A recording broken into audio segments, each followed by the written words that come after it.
me conhece, sou Gustavo Godoy, trabalho no grupo Randon ali, né, hoje trabalho na holding, né, na área corporativa, mas trabalhei um bom tempo ali na No Implementos, e eu vou trazer um case aqui da própria Implementos, né, que foi quando a gente conseguiu implementar o software, e desde então a gente veio utilizando esses métodos e essas ferramentas para diversos trabalhos aí de vários níveis de complexidade. Então, só vou passar aqui rapidinho para quem não conhece, né, o Grupo Randon basicamente tem 3 divisões, né, a divisão de montadoras, divisão de peças e subsistemas automotivos e de serviços, né. Esse material está um pouquinho desatualizado, né, porque tem muitas mudanças acontecendo, né, mas basicamente são essas 3 divisões, agora tem algumas divisões mais tecnológicas, né, de manufatura, automação, mas é mais ou menos a forma que a gente se divide. Aqui alguns produtos do grupo que são líderes de mercado, né, eixo suspensão, quinta roda, lonas para veículos pesados, freio a ar e também semi-reboque, semi-reboques. Aqui uma visão macro, assim, tem uma abrangência muito grande principalmente das autopeças, né, então os produtos do grupo chegam aí a mais ou menos 120 países hoje, né, então também tem áreas, unidades de montagem, escritórios, né, em vários países. E aqui um pouco do case que foi aplicado na época, né, a gente tinha a divisão montadora se dividir em 3, que era implementos rodoviários, implementos ferroviários e veículos, né, essa divisão de veículos hoje não existe mais. E o nosso case foi aplicado na divisão de implementos rodoviários, né, carretas aí, reboques e semi-reboques.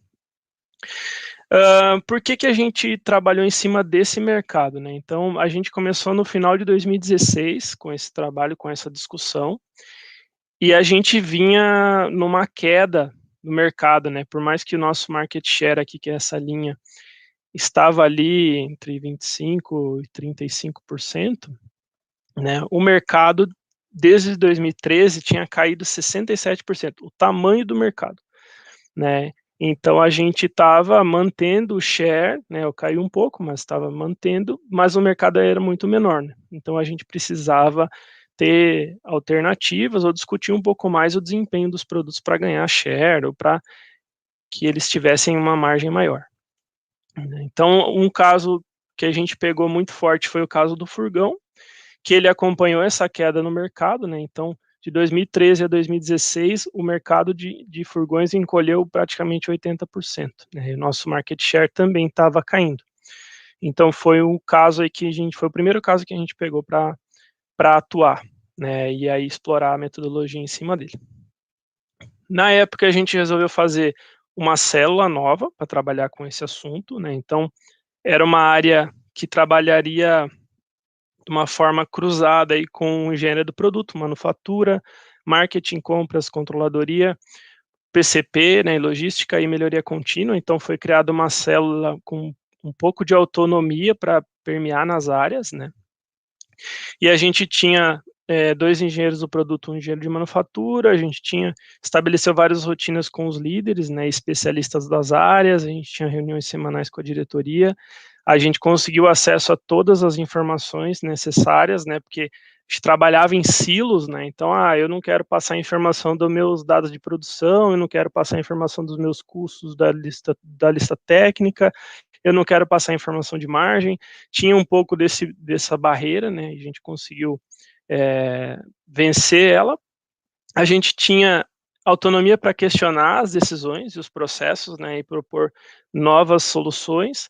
A gente tinha suporte do C-Level e a gente também, né, abriu uma frente de novos métodos na época com uma consultoria. Então, basicamente, nosso objetivo ali da célula era o entendimento profundo dos custos, de uma maneira inteira, né, completa, assim, não só localizada, trabalhar em cima de engenharia e análise de valor e também trabalhar em cima do controle de custos, né, também de uma forma completa aí. Para isso a gente montou um material para tentar explicar para a organização como é feito o processo de custeio, né, e precificação, porque cada área olhava o seu próprio processo, né, a informação que era manuseada ali e depois entregava e não olhava o resto do processo. Então, praticamente ninguém tinha a visão completa do processo de custeio e precificação. E para nós, como competitividade, é fundamental a gente ter esse processo claro e retroalimentar ele com os desenvolvimentos. Então, uma parte do custo vem do processo, né? Então, a gente tem o tempo de processo, vezes o número de pessoas, vezes taxas, né? Que no nosso caso ali, mão de obra, energia, a manutenção e conservação e outros gastos, né? De consumíveis. Isso me daria o GGF variável planejado, que seria o GGF conforme o meu roteiro que está cadastrado no sistema e o meu custo que eu planejei de processo. A outra componente é o custo da matéria-prima. Então, eu pego o meu produto, faço uma explosão, então eu tenho meu material bruto ali, a matéria-prima bruta, as peças das outras empresas do grupo Randon, adquiridos de outros fornecedores e subcontratações, isso tudo somado vai dar o que a gente chama de matéria-prima planejada. Esses dois caras juntos formam o custo variável planejado, que é o custo base para toda a comparação dentro da empresa. Então, a gente fala, a peça está custando X reais. Do que a gente está falando? A gente está falando do custo variável planejado. Ele tem uma componente de matéria-prima e uma componente de processo. Geralmente, a engenharia fazia um desenvolvimento e focava só na parte de baixo aqui. E aí, no final, o projeto não dava saving. Por quê? Foi desconsiderado toda a porção de custo do processo e pelas decisões tomadas podem ter sido gerados novos custos no processo, né? Ou dificultado o processo, acontece muito. Então, beleza. Clareado isso, a gente seguiu no processo de precificação. Depois que eu planejei o custo, eu coloco projeções, então o aço vai subir, o alumínio vai subir, a borracha vai subir, os polímeros vão subir, eu tenho dissídio, eu tenho a variação da energia elétrica, eu tenho várias oscilações que eu posso projetar no meu custo, porque se eu vou formar preço hoje para vender daqui meses, eu posso pôr essa projeção, né? E aí forma-se o custo projetado, variável projetado, né, que é o custo já projetado para um mês futuro. Depois eu coloco a minha margem planejada e formo o meu preço. Então, basicamente, esse é o nosso processo de formação de custo e preço. Depois, com o preço, eu vendo, né, produzo, entrego e recebo uma receita líquida. Aqui já sem impostos, né? Então, basicamente, eu vou receber uma receita em cima daquele preço que eu formei, que levou em conta toda a minha estrutura de custos. Depois que eu vender e tiver o dinheiro, eu tenho que pagar minhas contas. Então, eu começo a pagar algumas contas já no âmbito real. Então, eu planejei um custo, mas se eu tive mais ineficiência, se eu tive mais sucata, se eu tive que pagar um frete expresso para trazer uma matéria-prima que faltou, se eu tive que pagar um terceiro para fazer um serviço para mim que não estava previsto, isso tudo vai debitar da minha receita. Então, eu pago a matéria-prima real, pago o GGF real, pago algumas despesas comerciais e eu tenho a minha margem real, né? E depois a margem acaba pagando os custos fixos, o que sobra é o EBIT. Né? Quem está habituado com um DRE vai entender bem isso aqui, mas geralmente a gente vê que quem projeta os produtos não tem conhecimento do DRE da empresa. Então, as informações se perdem nesse fluxo. Né? A maior pergunta que a gente faz é, como que eu posso modelar custos para um produto novo, levando em conta a distribuição de custos da empresa, o DRE da empresa, de forma que eles nasçam mais competitivos e melhorem meu custeio, meu preço e em si vai melhorar minha receita e meu resultado. Então essa retroalimentação é fundamental para falar em competitividade, para as empresas melhorarem seus resultados, né? Entender bem a gestão, entender bem o DRE, entender qual o papel de cada um naquele DRE e como cada um está contribuindo para que o DRE melhore, ou a margem melhore, ou a variável que a gente quiser. Mas fazer essa retroalimentação é fundamental. Então foi esse o primeiro ponto, né? Deixar nivelado o conhecimento de custo industrial e até para a gente ganhar algumas argumentações, né, e priorizações. Depois a gente partiu para o produto, então a gente tem um produto, que é um implemento rodoviário, e a gente usa hoje o SAP, né? Então a gente tinha várias áreas envolvidas aí no desenvolvimento, na melhoria do produto, e todo mundo trabalhava com Excel. Então, falando em custos, cada área tinha um pedaço do custo. Vou ter o custo de lançamento, vou ter custo do fornecedor ABC, eu vou ter o custo do meu conjunto na minha lista técnica, ou dos processos, o custo da embalagem. Cada área tinha sua planilha de custos, e depois, na hora da gente lançar o produto, sempre tinha problema, ou não era tão competitivo quanto a gente esperava, ou a diretoria tinha uma informação e a gente estava já com outra, estava desatualizada. Tudo isso se cruzava e a gente tinha muito problema em desenvolver um produto, né? Então, quem era líder de projeto, tinha um trabalho redobrado para tentar gerar uma visão apresentável, né? Então, a gente foi atrás de uma ferramenta que pudesse nos ajudar a modelar o custo e discutir ele, ou até quantificar algumas coisas que a gente tinha muita incerteza. Por isso que a gente montou essa visão aqui. Então a gente precisava de uma ferramenta que conseguisse montar um custo tão detalhado quanto a gente precisava. Eu tenho só um conceito, eu preciso ter uma estimativa. Eu já tenho toda a minha linha montada, eu vou ter um custo mais aprofundado ali, mais detalhado. Então a gente pegou e listou algumas coisas que essa ferramenta precisa nos proporcionar, né? E a cada estágio de produção. Então eu tenho cada estágio de produção do meu chassi, da minha caixa de carga, da minha suspensão. Para cada estágio eu precisaria conseguir considerar essas variáveis. Então, primeiro seria os parâmetros técnicos, né? A sucata, número de máquinas, o setup, o tempo de ciclo, a ocupação das máquinas. Depois, o meu maquinário em si, né? Então, a idade da máquina, né? Se eu, por exemplo, posso ter vendido, né, um maquinário e numa troca e ter algum tipo de lucro, alguma receita que entra, o valor de venda, o tipo da máquina, depreciação, automações e manutenções que estão ali dentro, né, que eu estou investindo, eu estou gastando com isso. Despesas residuais, né, então preparação, a parte de limpeza, a parte de gerência de produção, né, taxas e rateios da organização. Parâmetros também de turnos, número de lotes, né, dias de trabalho, número de pessoas, tempo de parada de linha, né, e volumes, para tentar entender quantos itens por ano, por exemplo, eu estou fazendo, e alguns custos vão cair dentro desse lote ou desse volume. A mão de obra, né, perfis de operadores diferentes para cada função, e diferenciação entre turnos e número de operadores por turno, e outros custos, como espaço físico, ferramentas, manutenção de ferramentas e por aí vai.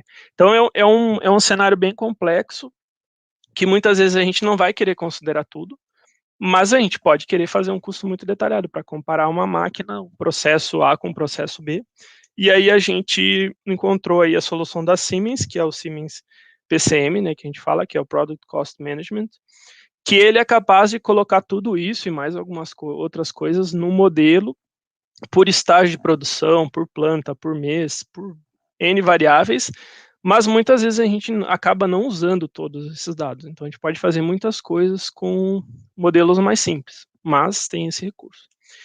Então aqui só para ilustrar um pouco, né, desde aquela época a gente começou com custo de matéria-prima. Então, tenho material comprado que eu pago R$10, eu vou comprar um por 9. Aí eu ponho no meu modelo e vou dizer, no meu produto eu vou ganhar X reais, ou no meu lote anual eu vou ganhar X reais. Ou eu posso trocar matéria-prima base mesmo, chapa com chapa e por aí vai. Então eram modelos bem simples. Depois a gente começou a fazer custos de manufatura com as nossas taxas. Então, eu tenho um processo lá que eu tenho R$100 a hora. Aí eu comecei a incluir os processos nos custos, e eu comecei a fazer modelos de custo variável, né, produto, matéria-prima e processo, mas usando as minhas taxas. Então, eu tenho uma máquina, um corte laser, vou usar a taxa do laser. Eu tenho uma dobradeira, vou usar a da dobradeira. Isso já ajudou muito a gente a ter comparativos de processo. Não está perfeito, porque se eu comprar um laser novo vai ser um pouco diferente, mas ainda era um modelo avançado para nós.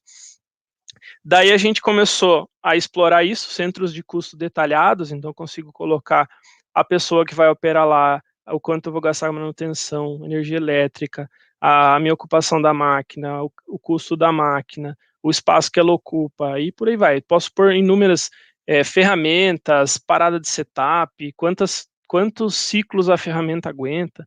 Então, eu posso colocar muitos parâmetros e ele vai me dar um custo do zero. Não tinha nenhum centro de custo, eu criei ele inteiro, ele me deu, esse custo vai acarretar em X reais por peça nessa máquina. A máquina pode ser dedicada ou dividida entre processos, então tem bastante recurso. Depois a gente começou a fazer a avaliação de fornecedores, então a gente começou a ir nos fornecedores, trazer dados e modelar o processo deles e dizer, não, ele gasta mais do que ele está falando nesse processo, ou ele gasta muito menos do que ele está falando, então vou pedir uma renegociação. Então a gente começou a fazer isso de uma maneira ainda offline, né? A gente fazia visita e trazia dados, simulava até para escolher alguns fornecedores, né, que eram mais competitivos. Ou fornecedores que estavam baixando muito o preço para ganhar o negócio, mas estavam ficando numa situação econômica insustentável. Análise da concorrência, então a gente começou aí focando em produto e processo, pegar produtos da concorrência e modelar o custo deles, baseado no processo ali, nas peças mesmo, nas medidas da peça, no peso, espessura e características de processo, né, rebarbas, acabamento. Então a gente conseguiu começar a fazer esse tipo de simulação. Suporte ao processo do P&D, então a gente estava falando de produtos correntes, daí a gente começou a trabalhar com produtos novos, então, estou pensando em fazer um semi-reboque totalmente diferente. Antes esse processo não era amparado por custos, o custo era a última coisa. Então a gente começou a simular dentro do PCM cenários com o produto conceitual, e a gente ajudou em alguns casos a tomar decisão, né, do qual conceito mais viável. Operações de logística interna, então a logística interna para nós ela é um custo indireto, então ela acaba sendo rateada em alguns produtos. A gente começou a computar esses custos para ajudar a tomar decisão, né? E isso em alguns casos demanda novas medidas de tempo, enfim, custos que não estão óbvios, mas é possível de colocar também operações logísticas e fretes. E o custo TCO também, porque daí a gente consegue pegar, colocando a logística, colocando outros tipos de custo, a gente consegue pegar todas as nuances de custo aí que estão caindo dentro do produto, para ver se de uma maneira total ele vale, o tal cenário é mais lucrativo que o outro, né? Então, a gente consegue fazer isso dentro do software também. Depois a gente partiria para uma visão de compras com base em modelo e cotações, né? Esse era o planejamento, mas a gente, como mudou um pouco a estrutura da empresa, a gente focou em explorar mais os TCOs e custos de greenfield com novos processos, né? Então a empresa está num crescimento muito rápido, a gente está tentando suportar isso como área corporativa também, com plantas novas e processos novos, em análise de make or buy e internalização de processos, então a gente deu uma focada maior nos processos, em máquinas novas e centros novos, e essa parte de custos não evoluiu muito, a meta é que faça isso esse ano, mas também é possível. Então, quanto maior, vamos dizer, mais para a direita, a gente está aumentando a maturidade, né, dos cálculos, das análises, e os custos estão ficando mais detalhados.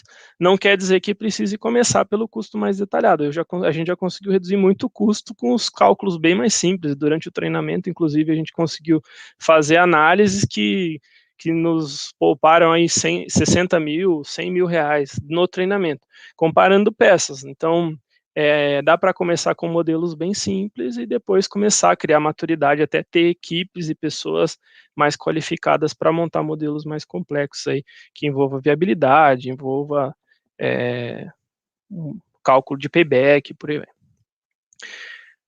Então, como é que a gente estruturou isso na época, falando do produto, né, de engenharia e análise de valor?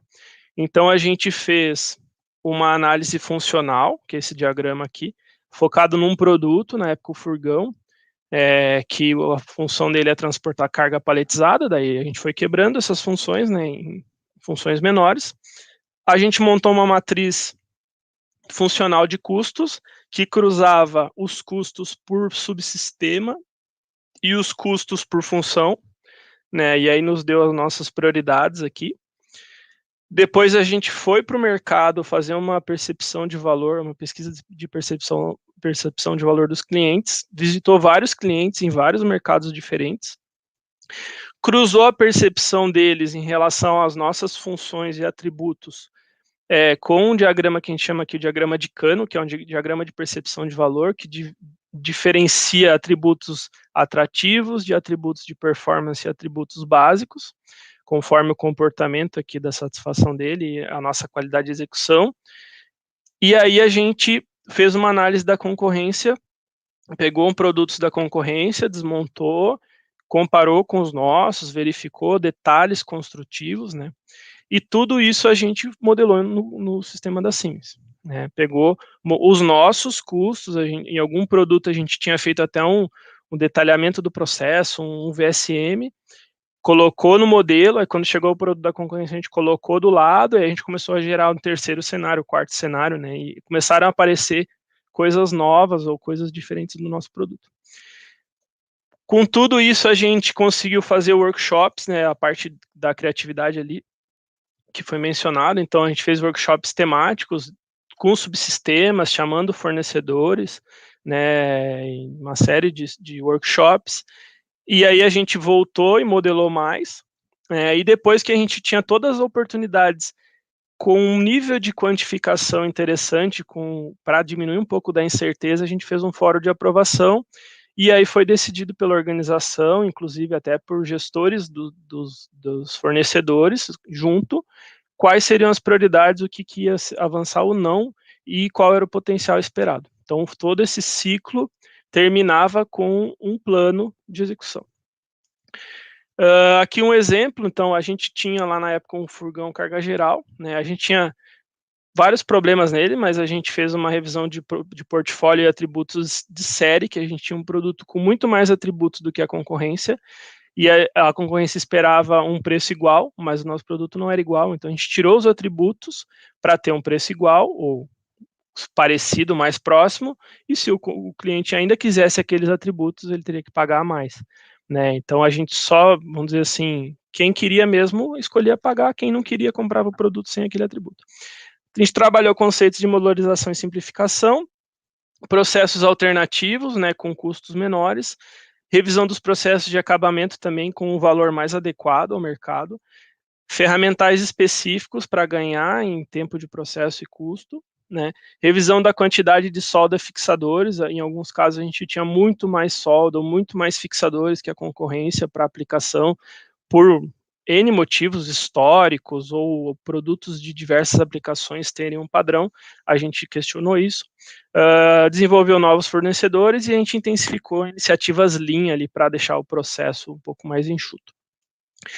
O produto, na época, vinha de um aumento de custo de 2%. Tá? A gente começou o projeto ali em fevereiro e a gente adotou o PCM em junho. E aí a gente entregou em outubro uma redução de 5%. Né? Ficou bem mais rápido de validar as reduções de custo porque a gente conseguia quantificar elas.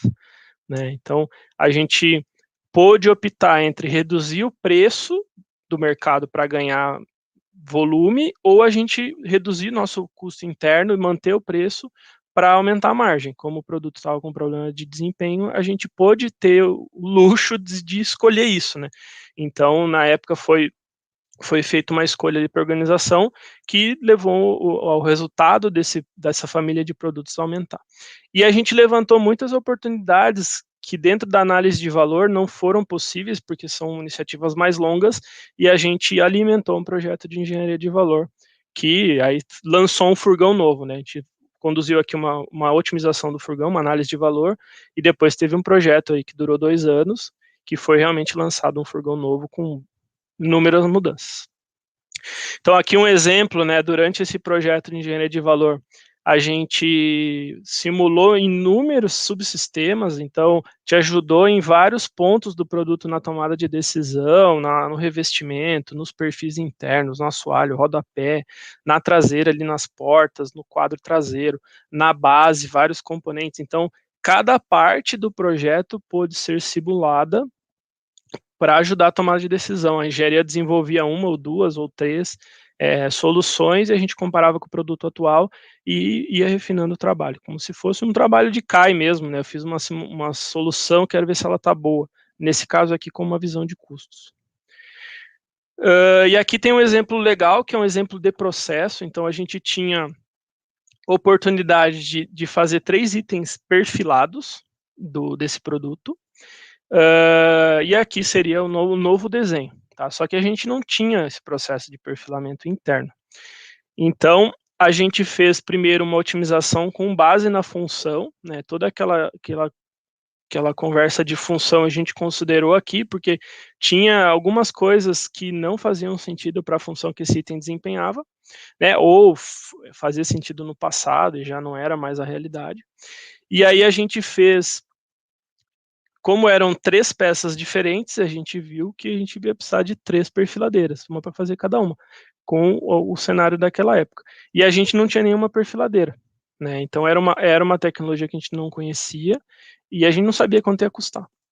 Daí a gente modelou os custos de cada peça, viu aqui o quanto ficaria o custo e se valeria a pena, mas ainda tinha uma dúvida.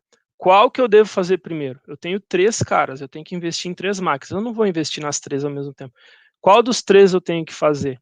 Inclusive, até a empresa tinha tomado uma decisão em fazer esse aqui do meio, porque era o item que seria feito na matriz aqui em Caxias, e aí o time do projeto procurou nossa célula e falou, cara, eu não tenho confiança que esse é o melhor, eu quero algum número, alguma coisa que me ajude a tomar decisão. Daí a gente fez modelos de lucratividade para esses cenários e calculou o payback deles, e viu que o primeiro item que daria o payback antes seria esse primeiro aqui de cima, né? O segundo, o aqui de baixo, e o terceiro seria o do meio, ou seja, o do meio seria a terceira escolha. E aí a gente conseguiu reverter essa decisão. Hoje os 3 já estão implementados, né?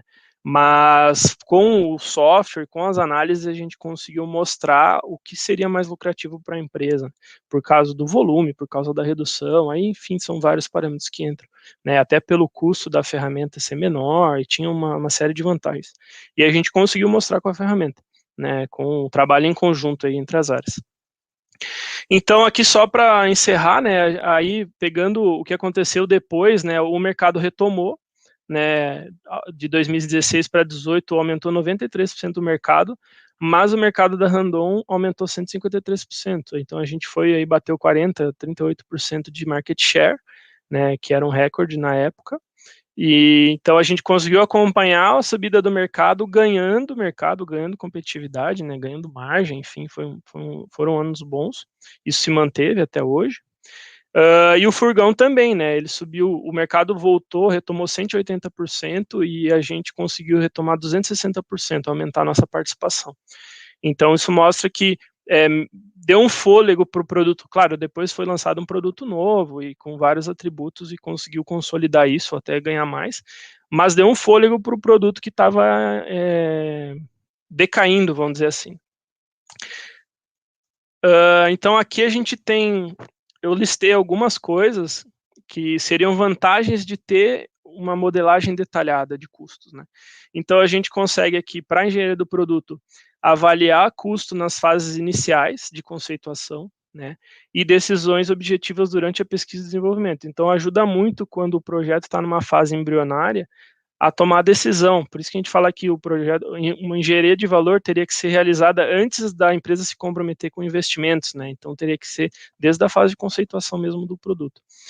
Na engenharia de manufatura, a avaliação de novas tecnologias na ótica da lucratividade, não só de volume, não, enfim, considerando o custo, né, e retorno, e a comparação de processos manuais e processos automatizados, isso também ajudou muito a gente a validar investimentos em automação, que antes tinha algumas dúvidas, né, a gente conseguiu, até para ganho de capacidade, porque ultimamente tem sido um dos maiores problemas ali na empresa, é aumentar a capacidade, e a gente tem conseguido validar isso, esses custos.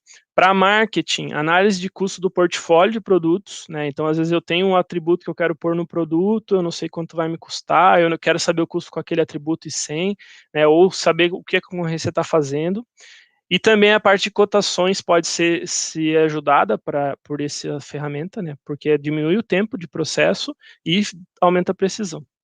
Para compras, avaliação de fornecedores e novos processos, e também suporte à negociação, né, o João até pode falar melhor que eu, e se conviveu muito com isso, mas é uma coisa que pode ajudar muito na negociação com os fornecedores. Na controladoria, pode dar uma noção de previsibilidade de custos, né, algumas mudanças que vão acontecer, algumas variações, pode ajudar muito ali a saber o comportamento quando eu vou fazer uma projeção, e as análises de payback ali, que é uma ferramenta do software também que ajuda muito. Planejamento e logística pode ajudar nas decisões sobre localização, né, para equipamentos e plantas, então eu consigo simular custos em 2, 3 plantas diferentes, saber o impacto, né, e cada uma tem suas características, então saber se eu vou jogar um produto de uma planta para outra ou mudar o nível de produção pode ser legal, e a análise da cadeia de suprimentos e TCO também, colocar todos os partes da cadeia de valor aqui no custo, a gente fez alguns exemplos e ajuda muito a tomar de decisão. E na melhoria contínua, um suporte muito forte aí para avaliar iniciativas Lean Six Sigma, né, projetos, ajudar a tomar decisão até em kaizens, assim, a gente chegou a fazer kaizens, ajuda muito porque os cálculos são muito rápidos e tira muitas dúvidas, incertezas sobre as ações, assim, ajuda muito a tomar decisão e pode ajudar também a empresa a avançar no cost deployment, para quem trabalha com WCM, é uma ferramenta que pode ser uma forte aliada. A gente usa esse tripé aqui, né, estratégia, melhoria contínua e cultura, porque não adianta ter só um, não adianta só pegar e ficar reduzindo custo se eu não trabalhar na cultura de custos e na estratégia, né, os novos produtos, as novas frentes de trabalho. Então a gente trabalha com esse tripé. Desde que a gente fez esse trabalho aqui, a gente focou muito em melhoria contínua, a nossa célula se fundiu com a excelência operacional, né, e focou muito em manufatura, né, pelo momento da empresa, de aumentar volumes, aumentar as plantas, então a gente focou muito e também é uma área que tem uma inércia menor, assim, vamos ver, né, para atuar num processo, testar coisas novas, às vezes um produto tem uma validação, homologação, então a gente tem focado muito forte nisso, né, nessa aproximação com manufatura e excelência operacional, que é a área que eu ainda estou representando na área corporativa.